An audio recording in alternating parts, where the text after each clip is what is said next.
இது ஒரு morning hours இப்போ ஒரு 6:30 இருக்கும், காலை 6:30 மணி இருக்கும். இப்போ வந்துட்டு நான் திருவையாறு ரோட்டில் போகிறதுக்கு பதில் வந்து நாகப்பட்டினம் ரோட்டில் வந்து என்ட்ரு ஆகிட்டேன். இப்போ யூ டர்ன் போட்டு திரும்ப வந்து திருவையாறு கும்பகோணம் ரோட்டில் வந்து இப்போ ஜாயின் பண்ணியிருக்கேன்.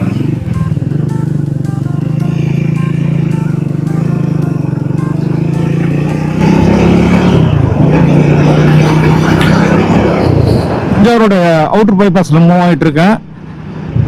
அடுத்ததாக வந்துட்டு லெஃப்ட் எடுக்கணும். ஸ்ட்ரைட்டாக போனால் கும்பகோணம் 4-வே நியூ லைனு. இன்னைக்கு கொஞ்சம் லேனு நான் என்னுடைய லேனை விட்டுட்டேன், தவறுதலாக விட்டுட்டு திரும்ப டர்ன் பண்ணி வர்றேன். இப்போ நெக்ஸ்ட் வந்துட்டு திருவையாறு அந்த டர்ன் எடுக்கணும். இப்போ நான் வந்துட்டு அரியலூர் அந்த ரோட்டில் வந்துட்டு போகணும், அந்த சாலையில் போகணும். இப்போ அதனால் வந்துட்டு இப்போ நான் நெக்ஸ்ட் வந்து லெஃப்ட் எடுக்கிறேன். ஸ்ட்ரைட்டாக போனால் வந்து கும்பகோணம் நியூ பைபாஸ். அடுத்ததான் வந்து லெஃப்ட் எடுக்கிறேன். இப்போ ஸ்ட்ரைட்டாக போனால் வந்து திருவையாறு வரும், பள்ளி அக்ரஹாரம். அடுத்ததான் வந்து திருவையாறு. இப்போ நான் போக வேண்டிய டார்கெட் இன்னைக்கு வந்துட்டு திருவையாறு வழியால் கீழப்பழூர் கொஞ்சம் முன்னாடியே வந்துட்டு லெஃப்ட் ஹேண்ட் எடுத்து நேராக அந்த கரைவெட்டி பறவைகள் சரணாலயம் அதை நோக்கி இப்போ மூவ் ஆகிட்டு இருக்கேன். அது ஒரு மார்னிங் ஹவர்ஸ். இன்னைக்கு கொஞ்சம் பனி கொஞ்சம் மீடியமாக பனி இருக்கு. ரயில்வே ட்ராக்கு இதை போட்டாங்கன்னா லேட் ஆகும். நல்ல வேளை இன்னைக்கு வந்துட்டு இந்த டைம் வந்து இதாகலை.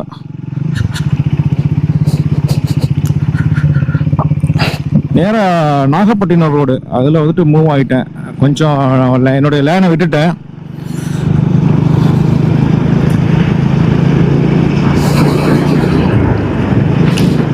இந்த பறவைகள் சரணாலயத்துக்கு வந்து காலையிலே போகிறது நல்லது. காலையில் அல்லது மார்னிங் அல்லது ஈவினிங் தான் போகணும். சில நேரங்களில் வந்துட்டு அந்த மைக்ரேஷன் பேர்ட்ஸ் வந்து பெரும்பாலும் அந்த ஒரு ஏரியாவிலே இருக்கும். இப்போ எடுத்துக்காட்டாக இப்போ நான் போகக்கூடியது வந்து அரியலூர் பக்கத்தில் இருக்கக்கூடிய கரைவெட்டி பறவைகள் சரணாலயம். இதை பற்றி இப்போ கொஞ்சம் ரீசெண்டாக தான் தெரிஞ்சுக்கிட்டேன். அப்போ அதை நோக்கி தான் மூவ் ஆகிட்டு இருக்கேன். கொஞ்சம் எதிர்பார்ப்போட தான் போகிறேன். பறவைகள் கொஞ்சம் அதிகமாக இருக்கும் அப்படின்னு சொல்லி எதிர்பார்ப்போட போயிட்டு இருக்கேன். அடுத்ததான் வந்துட்டு ரைட் சைடில் வந்து கும்பகோணம் போகக்கூடிய ஐயம்பேட்டை பாபநாசம் கும்பகோணம் ரூட்டு.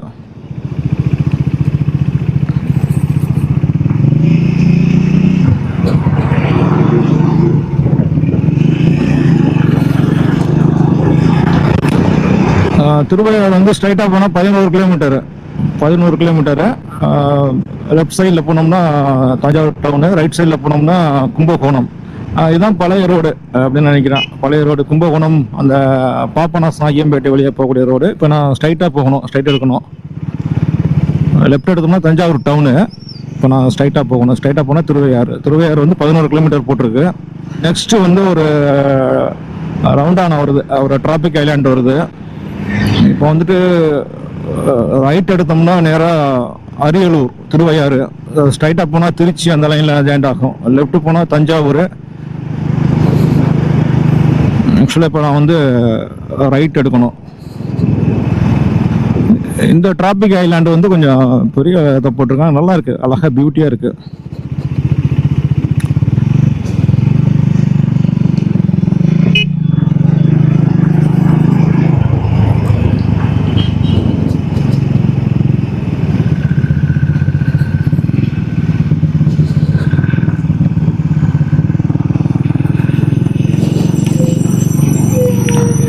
இந்த ரோடு எப்பொழுதுமே பிஸியாக தான் இருக்கும்.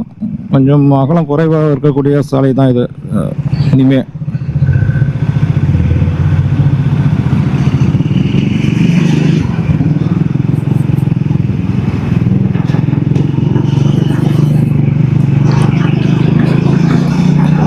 இந்த லடாக் சைட்லாம் வந்து இந்த மகேந்திரா பிக்கப் வேணும் ஃபேமிலி அந்த குடும்பங்களில் வச்சுருப்பாங்க. அவங்க வந்து பின்னாடி வந்து லோடும் தேவையான அந்த ஒரு லோடெல்லாம் ஏற்றிக்குவாங்க. ஃப்ரெண்டில் வந்து ஃபேமிலி ட்ராவல் பண்ணுவாங்க. பெரும்பாலும் எல்லாமே அங்கே வந்து டூவல் பர்பஸாக வச்சுருப்பாங்க. அந்த மகேந்திரா போடக்கூடிய அந்த ஒரு ட்ரக்கு தான், அதான் என்ன சொல்லுவோம், மினி ட்ரக், அதான் யூஸ் பண்ணுறாங்க. நான் பெரும்பாலும் பார்த்ததில் அதான் வச்சுருக்காங்க. இங்கே எப்படி குடும்பங்கள் வந்து கார் வச்சுருக்காங்களோ அதே மாதிரி அவங்க வந்து மினி ட்ரக் வச்சுருக்காங்க, மகேந்திரா ட்ரக். அது வந்து மகேந்திராவில் வந்து பொலிரோ.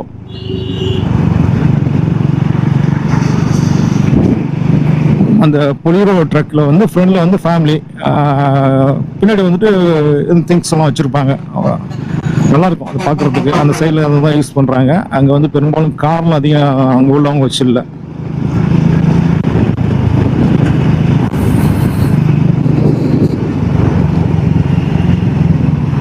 பிஸியாக இருக்குது. அதாவது கண்டியூர், கண்டியூர் அந்த லெஃப்ட் சைடில் வந்து ஒரு பழமையான கோயில் இருக்குது. இதற்கு நான் வந்திருக்கேன். இந்த லெஃப்ட் சைடில் இருக்கக்கூடிய கோயில், அந்த கோயில்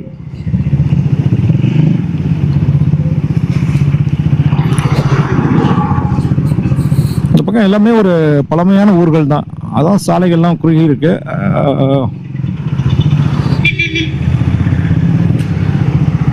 தோகூர், திருக்காட்டுப்பள்ளி, கல்லணை பக்கத்தில் தான் இருக்கு.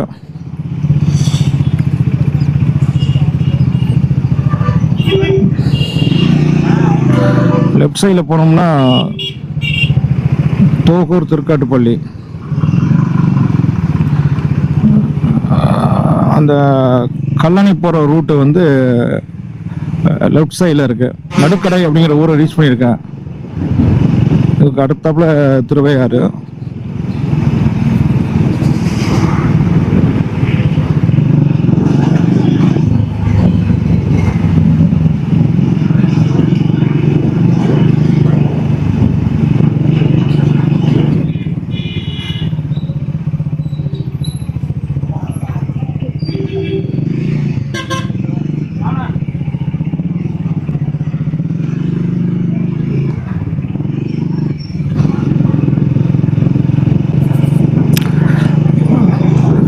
திருவையாறு சாலைகள்லாம் கொஞ்சம் நெருக்கடியாக தான் இருக்கும்.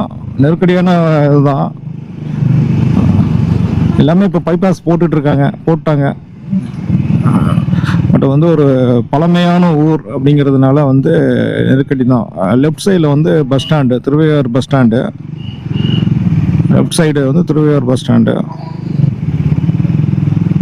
இப்போ ஸ்ட்ரைட்டாக போகணும். ஸ்ட்ரைட்டாக போயிட்டு லெஃப்ட் எடுத்தோம்னா நேராக கல்லணை போகலாம். ரைட் எடுத்தோம்னா அரியலூர், அந்த சாலையில் போகக்கூடியது.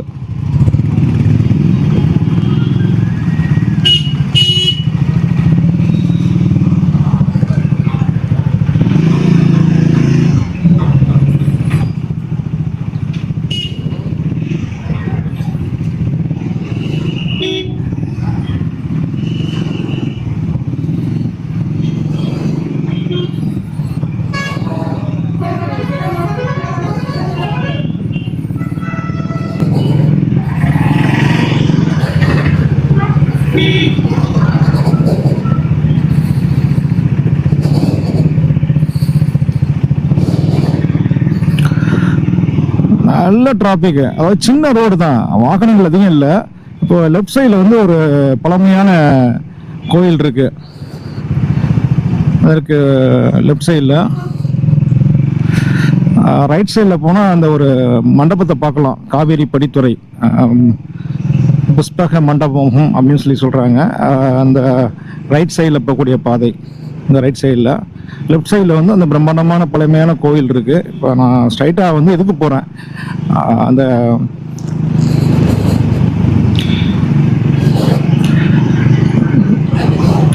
சங்கீத மூர்த்தி. இப்போ நேராக நான் வந்து சங்கீத மூர்த்தியான தியாகராயர் அவரை பார்க்கறதுக்காக அந்த சமாதி நோக்கி போயிட்டுருக்கேன்.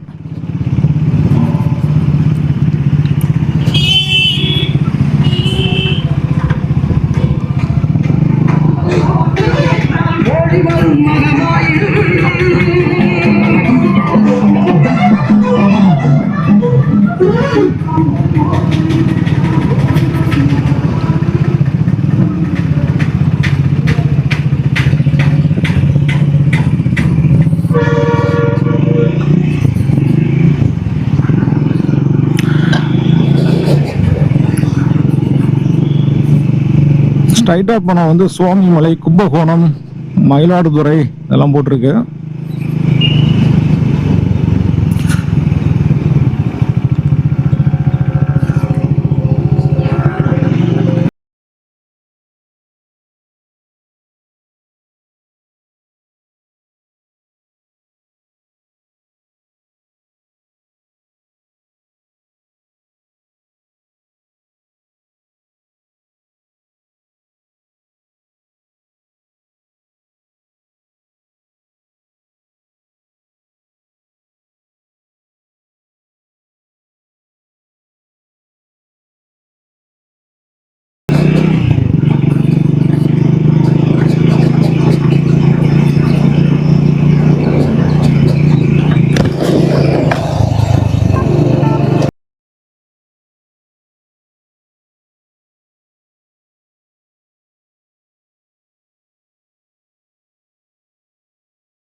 மும்மூர்த்திகளில் ஒருத்தரான சைல்டு தியாகராஜர் அவர்கள் வந்து இங்கே வந்து ஆழ்ந்த ஒரு தூக்கத்தில் இருக்காருன்னு சொல்லலாம். அவருடைய சமாதி இங்கே தான் இருக்குது, ஒரு காவிரி கரையின் மெயினில் அமைஞ்சிருக்கு. இந்த திருவையாருக்கு வந்து நான் பல முறை வந்திருக்கேன். ஆனால் 2010 வரும்போது என்னுடைய மொபைல் ஃபோனை வச்சுட்டு நான் வந்து யானை வந்து இந்த காவிரி ஆற்றில் வந்து குளிக்கக்கூடியது, அந்த புஷ்ப மண்டபம்னு சொல்லக்கூடிய பகுதியில் வந்து குளிக்கக்கூடியது வந்துட்டு ஃபோட்டோ எடுத்திருந்தேன். அதோட மெமரிஸ் தான் இது.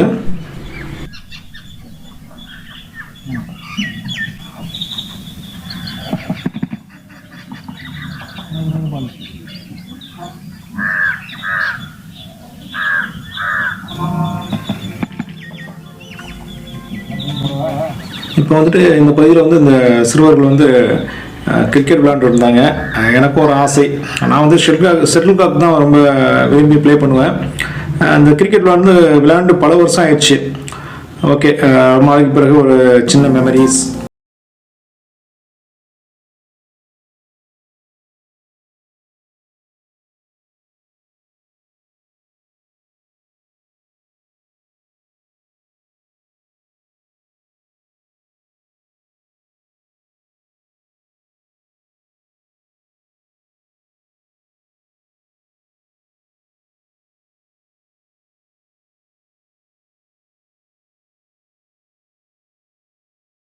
திருவையார் விட்டு கிளம்பிட்டேன்.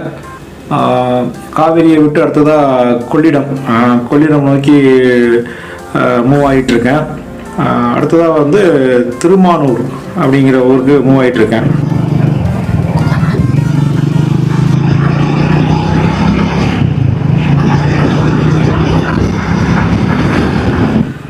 திருக்காட்டுப்பள்ளி எப்படியோ அதே மாதிரி திருவையாறுலேயும் வந்து குறுகிய சாலை அப்படிங்கிறதுனால இங்கே வந்து ரொம்பவும் போக்குவரத்து நெரிசல் ஆகிரும்.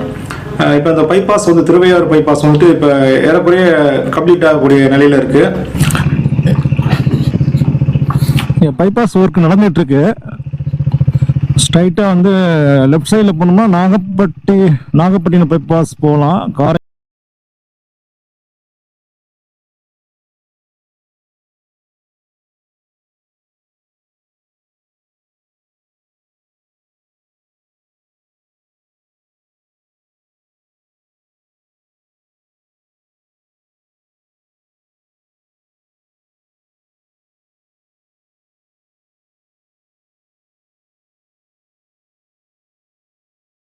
திருமானூர் பாலம் அதுல வந்தாச்சு.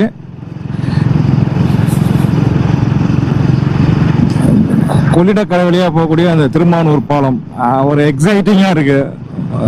ஏற்கனவே இதில் வந்திருக்கேன், கங்கை கொண்ட சோழபுரம் போகும்போதில் வந்திருக்கேன்.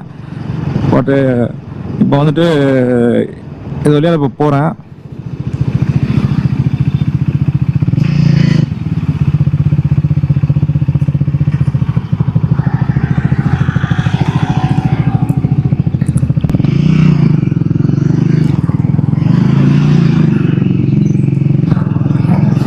அந்த ஒரு பிரம்மாண்டமான பாலத்துல, மிக நீளமான பாலம் இது.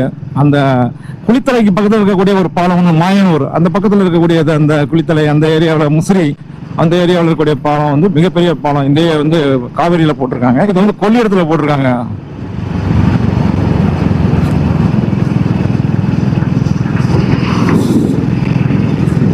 அந்த காலையில அந்த பனியில பார்க்கும்போது அழகா இருக்கு. தண்ணீர் இல்லை, ஆமா தண்ணீர் வெள்ளம் நின்றுச்சு. ஆக்சுவலா கொள்ளிடம் அப்படிங்கிறது வந்து காவேரி அதிகமாகும் போதுதான் கொள்ளிடத்துல பெரும்பாலும் திறப்பாங்க. கொள்ளிடக்கரையிலும் பாசனங்கள் உண்டு, ஆமா நிறைய பாசனங்கள்.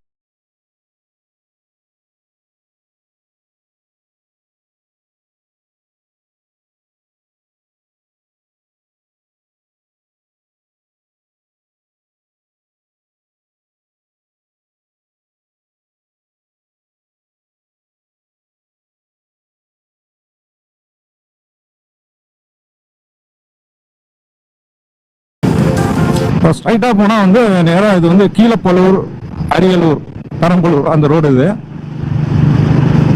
ஏற்கனவே வந்து நானும் என்னுடைய பில்லியன் டிரைவர் ராகுலும் வந்திருக்கோம். கங்கை கொண்ட சோழபுரம் போயிட்டு இந்த லைன்ல வந்துட்டு திருவையாறு போயிட்டு தஞ்சாவூர் வழியில போனோம். போன லாஸ்ட் இயர் நினைக்கிறேன், லாஸ்ட் இயர் வந்திருக்கோம். இதில் பாலத்தில் இடையில நம்ம நிப்பாட்டக்கூடாது. ஆமாம், அதுதான் முக்கியமானது. இந்த பாலத்திலே நிப்பாட்டக்கூடாது. அதான் நிப்பாட்டி ஃபோட்டோலாம் எடுக்கலை.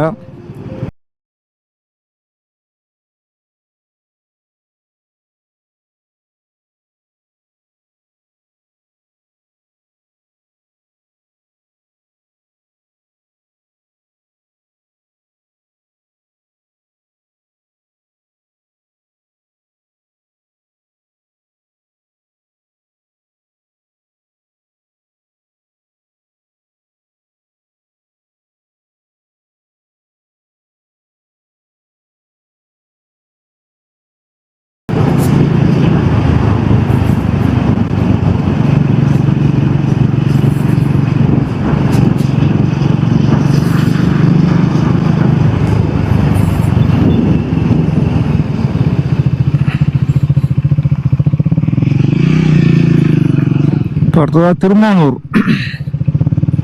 ஒரு சின்ன டவுனு. திருமானூரில் மூவ் ஆகிட்டு இருக்கேன்.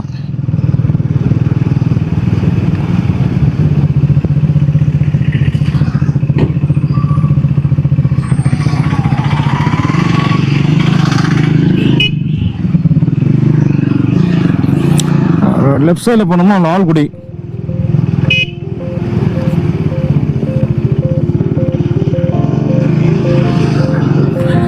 சின்னதாக ஒரு டீ பிரேக் எடுக்கணும்.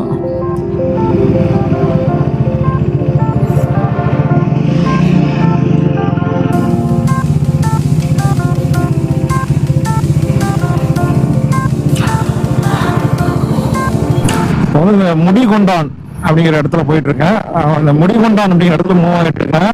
இங்கேருந்து லெஃப்ட்ல போனா அந்த கரைவெட்டி பறவைகள் சரணாலயம், பேர்ட் லைஃப் சாங்சுரிக்கு போகலாம். பட் அந்த ரூட்ல போனோம்னா பைக் வந்துட்டு உள்ள போக முடியாது தெரியுது. அந்த நியராக போக முடியாதுன்னு நினைக்கிறேன். அதுக்கு முன்னாடி அங்கே போனதில்லை, அந்த பறவைகள் சரணாலயத்துக்கு நான் போனதில்லை. இதுதான் ஃபர்ஸ்ட் டைம். பட் அந்த வீடியோஸ் எல்லாம் பார்க்கும்போது முறையா வந்து நம்ம வந்து இந்த கீழப்பள்ளூர் வழியா வந்து கரைவெட்டி சரணாலயத்து பறவைகள் சரணாலயம் வந்து வந்து ஒரு ப்ராப்பரான ஒரு ரோடு அப்படிங்கிற மாதிரி தெரியுது. 2-3 வீடியோஸ் பார்த்தேன். அதனால நேராக வந்துட்டு இப்போ கீழப்பள்ளூர் கொஞ்சம் முன்னாடியே வந்து லெஃப்ட்ல கட் பண்ணோம். இன்னும் ஒரு 10 கிலோமீட்டர்ஸ்க்குள்ள தான் இருக்கும்னு நினைக்கிறேன். அது இப்போ வரைக்கும் மூவ் ஆகிட்டு இருக்கேன்.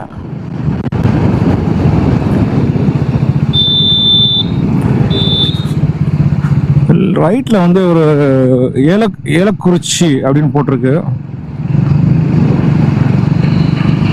ஏலக்குறிச்சி போகும் வழியும் ரைட்ல போட்டிருக்கு.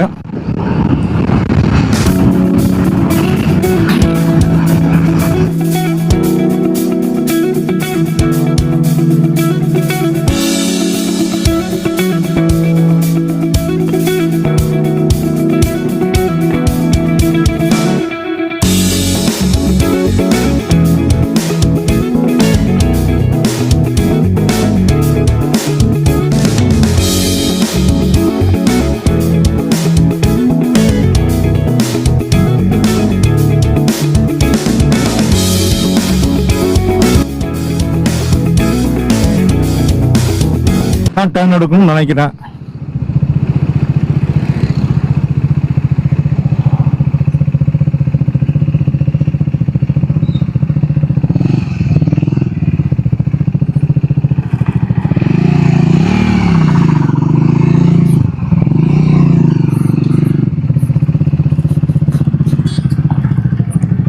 ஓகே.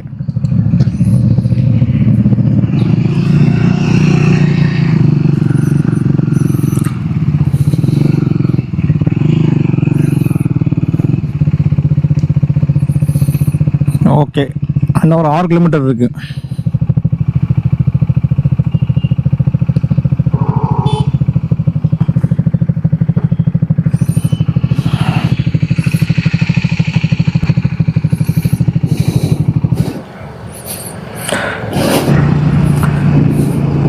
பெரும்பாலும் இந்த நான் வீடியோ வந்து போஸ்ட் பண்ணணும் அப்படிங்கிறதுக்காக எல்லாம் பெருசாக ஒன்றும் வீடியோஸ் இதெல்லாம் எடுக்கிறது இல்லை. நிறைய ட்ராவல் பண்ணிட்டு இருக்கேன். சிலது மட்டும்தான் வந்து போஸ்ட் பண்ண முடியுது அப்படிதான் சொல்லலாம். யூடியூப் வர்றதுக்கு முன்னாடியே வீடியோஸ் ஃபோட்டோஸ்லாம் நிறைய எடுத்திருக்கேன், நிறைய ட்ராவல் பண்ணியிருக்கேன். அதை தான் இப்போ பண்ணிட்டு இருக்கேன். பட் வந்துட்டு இப்போ கொஞ்சம் போஸ்ட் பண்ணுறதுக்காக சில வீடியோஸ்லாம் வந்துட்டு கொஞ்சம் பேசி எடுக்க வேண்டியிருக்கு. அதனால நிச்சயமாக நம்மளோட கொஞ்சம் ஃப்ரீடம் போக தான் செய்யும், நம்மளோட ஃப்ரீடம் கொஞ்சம் போக தான் செய்யும். பட் வந்துட்டு மற்றவங்க கொஞ்சம் தெரிஞ்சுக்கணும், ரியலாக என்ன ஃபேக்டர் இருக்குது, என்னென்ன இடங்கள் இருக்குது அப்படிங்கிறத வந்துட்டு தெரிஞ்சுக்கிறது நல்லது தான். ஒரு எக்ஸ்பீரியன்ஸை ஷேர் பண்ணுற மாதிரி தான் இது, வேற ஒன்றும் இதில் கிடையாது. ஆக்சுவலாக நான் வந்துட்டு போகும்போது வீடியோ எடுத்தாலும் வரும்போது வந்துட்டு ஃபுல்லாகவே 100% எனக்காக ட்ராவல் பண்ணுவேன். ஒரு இடத்த பார்த்துட்டு ரிட்டர்ன் ஆகும்போது 100% வந்து 100% எனக்காகவே ட்ராவல் பண்ணுவேன், அப்படிதான் சொல்லலாம். எப்போ நிற்கணுமோ எங்கே நிற்கணுமோ ஸ்டாப் பண்ணுவேன். அது மாதிரி ஸ்பீட் லிமிட்டு எல்லாமே வந்து இது. பட் வந்து இப்போ வந்துட்டு கேமரா ஃபிட் பண்ணியிருக்கனால ரொம்ப வேகம் வந்து ஸ்பீடாக போக முடியாது. அதே மாதிரி பார்த்தீங்கன்னா நிறைய லிமிட்டேஷன் இருக்குது. பைக்கில் கேமரா மாட்டிட்டா நிறைய லிமிட்டேஷன் இருக்குது. நிறையா நம்ம விட்டு கொடுக்க வேண்டியிருக்கும், நம்மளுடைய ட்ராவல் பர்சனலாக விட்டு கொடுக்க வேண்டியிருக்கும். பட் ஓகே, அடுத்த ஜென்ரேஷன், நெக்ஸ்ட் ஜென்ரேஷன் வந்து தெரிஞ்சுக்கிட்டோம். நிறைய வீடியோஸ் வருது. பட் வந்துட்டு இன்னொரு 3 கிலோமீட்டர் தான் இருக்கும்னு நினைக்கிறேன்.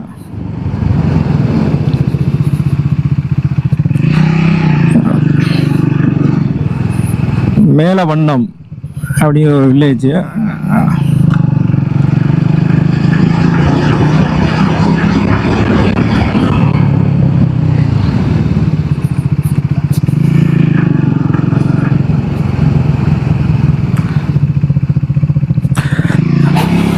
இன்னும் சம்மர் ஆரம்பிக்கிறதுனால வந்து அந்த ஒரு ட்ரெஸ்ஸிங் கோடு பார்த்தீங்கன்னா ஃபுல் ஹேண்ட் போட ஆரம்பிச்சிட்டேன். பனியெல்லாம் டிஷர்ட்லாம் ஃபுல் ஹேண்ட் போட ஆரம்பிச்சிட்டேன். ரைடிங் கியர்ஸ் வச்சுருக்கேன், 2 பேர் இருக்குது. எனக்கும் பில்லியன் ரைடருக்குலாம் வந்து ரைடிங் கியர்ஸ் இருக்குது. ப்ராப்பராக லெவல் 2 ஆர்மஸ் இருக்கக்கூடிய இது இருக்குது. க்ளவுஸ் எல்லாம் வந்துட்டு பக்கா க்ளவுஸு, ஃபுல் கேங்கிலட் கிளவுஸ் எல்லாம் வச்சுருக்கோம். எல்லாமே இருக்குது. பட் வந்துட்டு இந்த மாதிரி ஒரு ஷார்ட்டாக இருக்கக்கூடிய டிஸ்டன்ஸ்க்கு வந்துட்டு ரைடிங் கியர்ஸ் தேவையில்லைன்னு சொல்லிட்டு கொஞ்சம் பெரும்பாலும் 80 to 90 அதுக்குள்ளே தானே போகிறோம். அதனால் ரைடிங் கியர்ஸ் பெரும்பாலும் யூஸ் பண்ணுறது இல்லை. ரொம்ப லாங் போனால் மட்டும் ரைடிங் கியர்ஸ் எடுத்துக்கிறது. பட் ஷார்ட்டோ லாங்கோ ரைடிங் கியர்ஸ் யூஸ் பண்ணுறது நல்லதுன்னு தான் சொல்லுவாங்க. பட் வந்துட்டு நான் வந்து இந்த ஷார்ட் டிஸ்டன்ஸ்க்குலாம் ரைடிங் கியர்ஸ் எடுக்கிறது இல்லை. இருக்குது, எல்லாம் ரொம்ப காஸ்ட் கிடையாது. எல்லாமே ஒரு 7,000 ரேஞ்சில் வந்து நமக்கு ரைடிங் ஜாக்கெட் கிடச்சிரும். ரைடிங் ஃபேண்ட்டும் ஒரு 7,000 அல்லது 6,000 ப்ராப்பராக லெவல் 2 ஆர்மர் வச்சது கிடைக்கும். ஃபஸ்ட்டு தான் ரைடிங் கேஸ் போடும்போது கொஞ்சம் சிரமங்கள் இருக்கும். மற்றவங்க நம்மளை அப்படி பார்க்குறாங்களோ அப்படிலாம் வரும். அதை பற்றி நம்ம வந்து கவலைப்படக்கூடாது. ரைடிங் கேஸ் நமக்காக யூஸ் பண்ணுறோம். கீழே விழுந்துட்டா கூட அப்புறம் வந்து கவலைப்படுறத விட ப்ராப்பராக வந்து அதை வந்து நம்ம ரைடிங் கேஸ் யூஸ் பண்ணுறது நல்லது.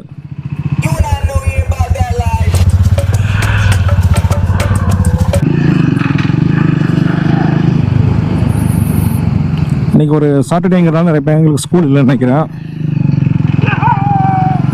எல்லாம் விளையாண்டுட்டு இருக்காங்க, குழந்தைங்களாம் விளையாண்டுட்டு இருக்காங்க. உண்மையிலேயே ஹாலிடே வந்தால் கொஞ்சம் ப்ளே பண்ணுறது நல்லது, விளையாடுறது நல்லது. குழந்தைங்களாம் விளையாடுறது நல்லது தான். வாரம் முழுவதுமே வந்து படிப்புன்னு இருக்கக்கூடாது. எனக்கு அந்த கான்செப்ட் பிடிக்காது. கண்டிப்பாக தினமும் ஒரு 1 hour குழந்தைங்க வந்து விளையாடணும். குழந்தைங்கன்னு சொல்லும்போது நான் சொல்கிறது எல்லாமே ஒரு 14 வயசு அது வரைக்கும் உள்ளவங்கள. ஏரக்குடி அப்படின்னு போட்டிருக்கு, ஏரக்குடி கரெக்டாக தான் மூவ் ஆகிட்டு இருக்குன்னு நினைக்கிறேன். நெக்ஸ்ட் வந்து இதுலேருந்து லெஃப்ட் எடுக்க வேண்டி இருக்கும்னு நினைக்கிறேன். லெஃப்ட் சைடு வந்து மூவ் ஆக வேண்டியிருக்கும். அப்படியே டோட்டலாக மாறுது. ஒரு அமைதியான ஒரு கிராமப்புற பகுதியாக மாறிடுச்சு. இப்போ நான் ஏறார எங்கே இருக்குன்னா தஞ்சாவூருக்கும் அந்த ஒரு கீழப்பழுவூர், அரியலூர் அந்த இடையில இருக்கக்கூடிய வில்லேஜஸ்ல மூவ் ஆகிட்டு இருக்கேன், அப்படிதான் சொல்லலாம். புள்ளம்பாடின்னு சொல்லக்கூடிய ஊர் 28 கிலோமீட்டர்னு போட்டிருக்கு. ஆமாம், ஆக்சுவலாக நான் முதல்ல சொன்னபடி இது வந்து திருமலப்பாடி அந்த சாலை ஸ்டேட் ஹைவே. இது அடுத்த சின்னதாக ஒரு பிரேக் எடுத்துக்கணும். திருமலப்பாடி 11 கிலோமீட்டர்னு போட்டிருக்கு. சின்னதாக ஒரு பிரேக் தேவைப்படுது. பட்டாணி ஓடைன்னு போட்டிருக்கு, பட்டாணி ஓடை. ஓகே, இங்கே பிரேக் எடுப்போம்.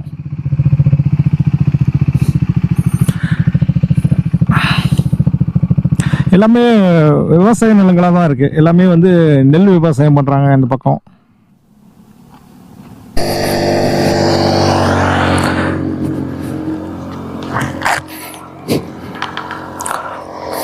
இப்போ சின்னதாக ஒரு பிரேக் எடுத்திருக்கேன். சின்னதாக ஒரு பிரேக்கு. இது இந்த இந்த இந்த சாலையானது கீழப்பலூர் திருமலப்பாடி புள்ளம்பாடி சாலைன்னு சொல்லி போட்டிருக்கு. இது வந்து பட்டாணி ஓடை அப்படிங்கிற ஒரு பகுதி. ஒரு சின்னதாக ஒரு கெனால் போகுது. ஆமாம், இந்த பாலத்துக்கு அடியில் பார்த்தீங்கன்னா பெரும்பாலும் எல்லாமே நிறைய இடங்கள்ல வந்து பிளாஸ்டிக் தான் கிடக்குது. ஆமாம், இப்போ எந்த அளவுக்கு வந்து டெவலப் ஆகிருக்கும், இப்போ எந்த அளவுக்கு டெவலப் ஆகிருக்கும் அப்படின்னு சொல்ல போனால், டீ வந்து இப்போ வந்து பாலித்தீன் பாக்கெட்டில் வாங்குற அளவுக்கு டெவலப் ஆகிருக்கும் அப்படி தான் சொல்லலாம்.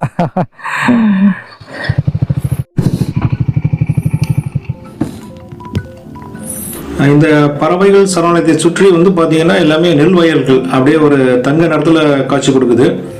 இதை சுற்றி உள்ள கிராமங்களில் யாருமே வந்து பட்டாசுகள்லாம் வெடிக்கிறது இல்லையா அப்படின்னு சொல்லி இங்கே உள்ளவங்க சொன்னாங்க. இப்போ இதுதான் என்ட்ரன்ஸு. இப்போ எந்த விதமான என்ட்ரன்ஸ் டிக்கெட்டும் இங்கே வந்துட்டு கலெக்ட் பண்ணுறது இல்லை. இதுதான் மெயின் கேட்டு. கீழப்பலூர் வழியாக வந்தோம்னா இதுதான் வந்து என்ட்ரன்ஸு. இந்த என்ட்ரன்ஸ் இது வழியாக தான் நம்ம வந்து உள்ளே என்ட்ரு ஆகணும். இதே சமயத்தில் வந்து முடிகொண்டான் வழியாலையும் பைக்கில் வரலாம்.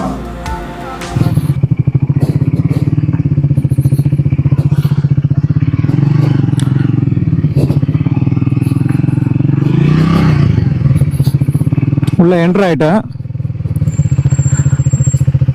போர்டு போட்டிருக்கு, கரைவெட்டி பறவைகள் சரணாலயம். தடை செய்யப்பட்டவை: வேட்டையாடுதல், பிளாஸ்டிக் பயன்பாடு, மது அருந்துதல், தீ வெடி சத்தம் எழுப்புதல், மீன் பிடித்தல். இப்போ இதுதான் வந்து ஃபஸ்ட்டு வாட்ச் டவர். நிறைய கோபுரங்கள், பறவைகளை வந்து பார்வையிடக்கூடிய நிறைய கோபுரங்கள்லேருந்து அந்த ஏரிக்கரையின் உரமாக நிறைய அமைஞ்சிருக்கு. இதுதான் வந்து ஃபஸ்ட்டு வாட்ச் டவர். இதில் ஏறி பார்த்துட்ருக்கேன். சின்ன பறவைகள்லாம் இருக்குது. வந்து தண்ணீர் குறைவாக தான் இருக்குது. பட் ரொம்ப அமைதியான பகுதியாக இருக்கு. ஆனால்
தெரியாது. இந்த ஸ்க்ரீனில் தான் தெரியும். அது எந்த அளவுக்கு கவர் ஆகுதுன்னு. இந்த மாதிரி அந்த போஸ்டில் இருக்கு. இது கவர் பாருங்க. பரவாயில்ல. அதே 5 அளவுக்கு ஆகும். தெரியுதா? தெரியுது. ஃபைனாக இருக்கும்.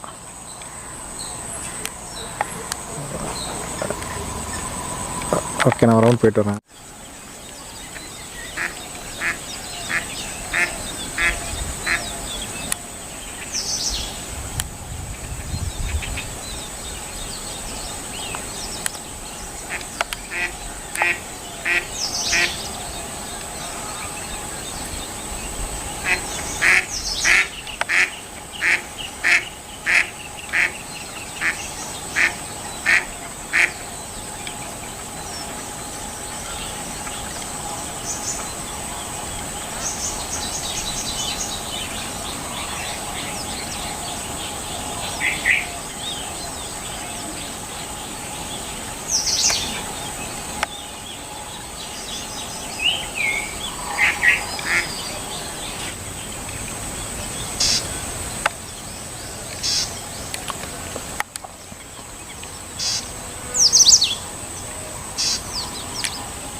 இப்போ இந்த மூவ் ஆகிட்டு இருக்கிறது வந்து சிறவின்னு நினைக்கிறேன், சிறவி அப்படிங்கிற பறவைன்னு நினைக்கிறேன். இது வந்து பேரா அப்படியே மூவ் ஆகிட்டு இருக்கு. இப்போ எனக்கு வந்துட்டு 90s வந்துட்டு இந்த கோயம்புத்தூர் பக்கத்தில் ஆனைக்கட்டி அந்த பகுதியில் வந்துட்டு ஒரு சலீம் அலி பறவைகள் ஆராய்ச்சி மையம் இருக்குது. அங்கே வந்துட்டு அப்போ வந்துட்டு இந்த JRF ஜூனியர் ரிசர்ச் ஃபெலோஷிப்காக அங்கே ஒரு எக்ஸாம் என்ட்ரன்ஸ் எக்ஸாம் போயிருந்தேன். அந்த ஆர்னித்தாலஜி சென்டருக்கு போயிருந்தேன். அப்போயே வந்து பறவைகள் மேலே எனக்கு ஒரு ஆர்வம் உண்டு.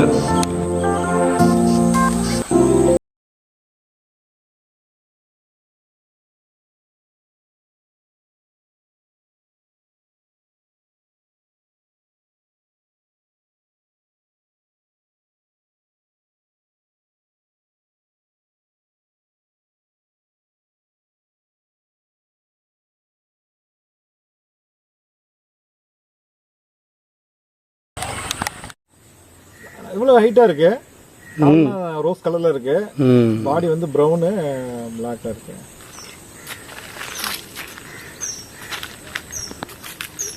சூப்பராக இருக்கு. Okay, thank you. Okay, thank you.